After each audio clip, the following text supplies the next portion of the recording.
देखिए, लोकसभा चुनाव से पहले बिहार के सियासत में एनडीए में भूचाल आ गया है। यानी कि एनडीए में बीजेपी है, चिराग पासवान की पार्टी है, उपेंद्र कुशवाहा की पार्टी है, जीतन राम मांझी की पार्टी है और चिराग के चाचा पशुपति पारस की पार्टी है।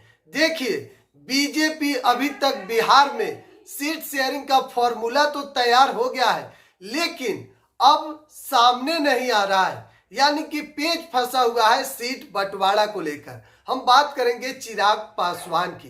देखिए, पहले चिराग पासवान 11 लोकसभा सीट पर लिस्ट जारी कर दिए और 11 लोकसभा सीट पर प्रभारी भी नियुक्त कर दिए।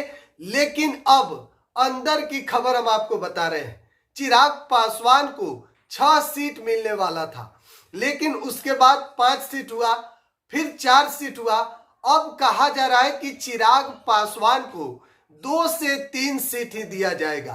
देखिए, चिराग पासवान साफ तौर पर एनडीए में नाराज चल रहे हैं। इस बात का दावा इसलिए किया जा रहा है क्योंकि आपको पता है, हाल ही में देश के प्रधानमंत्री नरेंद्र मोदी बिहार दौरा पर आए थे और औरंगाबाद और बेगूसराय में नरेंद्र मोदी का जो जनसभा था और मंच पर चिराग पासवान के नाम का जो कुर्सी था और उपेंद्र कुशवाहा का, दोनों खाली रह गया।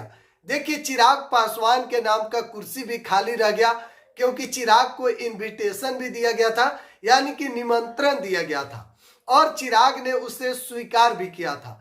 लेकिन ऐन मौके पर चिराग पासवान नहीं पहुंचे और अब एनडीए में भूचाल आ गया है क्योंकि चिराग पासवान एनडीए में बड़ा चेहरा है और चिराग का चेहरा इतना बड़ा है कि आप कह सकते हैं बिहार के सबसे चर्चित नेता में चिराग का नाम भी सबसे आगे आता है। युवा नेता है और चिराग पासवान के पास न सिर्फ एक जाति के वोट केवल पासवान समाज के, बल्कि चिराग के पास और भी तमाम सभी जाति के वोट चिराग के पास हैं। और वर्तमान में चिराग पासवान बिहार फर्स्ट, बिहारी फर्स्ट जो उनका विजन है, उससे तो पूरे बिहार में चिराग छाए हुए हैं।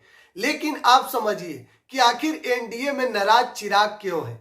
एक तो कारण है सीट को लेकर, चिराग को ज्यादा सीट नहीं मिल रहा है और दूसरा कारण है बिहार के मुख्यमंत्री नीतीश कुमार। देखिए, जब से एनडीए की सरकार बनी है बिहार में, नीतीश कुमार महागठबंधन का साथ छोड़कर एनडीए के साथ मिलकर नया सरकार का गठन किए, तब से चिराग पासवान नाराज चल रहे हैं। आपने देखा होगा कि चिराग अब ज्यादा मीडिया के सामने नहीं आ रहे, ज्यादा कुछ बोल नहीं रहे और आपको पता होगा कि चिराग पासवान नीतीश कुमार के नीति का शुरू से विरोध करते हैं। पिछले 5 साल से लगातार नीतीश कुमार के खिलाफ बगावत का झंडा लेकर चिराग पासवान घूमते थे और अचानक अब बिहार में एनडीए की सरकार बनी। चिराग पासवान अब इस बात को समझ रहे हैं और चिराग साफ तौर पर सीट से समझौता नहीं कर सकते हैं। चिराग को कम से कम 5 से 6 सीट तो चिराग मांग रहे हैं, उससे कम पर चिराग समझौता नहीं करने वाले हैं। कहा जा रहा है कि चिराग पासवान की लगातार बात तेजस्वी प्रसाद यादव से भी हो रही है और क्या चिराग अगला कदम महागठबंधन के साथ तो कहीं नहीं चले जाएंगे। बहरहाल, आज के खबर में इतना ही। बिहार एक सोच पर आप बने रहे। धन्यवाद।